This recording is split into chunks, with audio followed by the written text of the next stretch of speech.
costs, or rather how to establish the cost of your current operation and how to compare that with the future cost of your modern core insurance system that might be cloud-based and be provisioned to you as on a subscription model and those kind of things.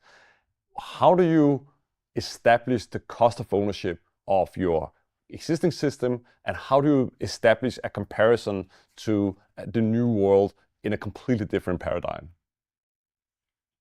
That's an excellent point, Niels. I think first, before talking about the TCO, I think it's important to think also on the aspect of ROI, right? So those projects not necessarily will have a positive ROI quickly, right? So I think that's crucial to understand, to internalize that, to communicate that clearly. For instance, if you are the CIO of your company looking to start a system modernization process, to communicate that clearly. There are tangibles and intangible benefits that can justify, and I think we can make easily the case that there is a need for modernization, but I think the route is not focusing so much on the ROI, especially in the short term.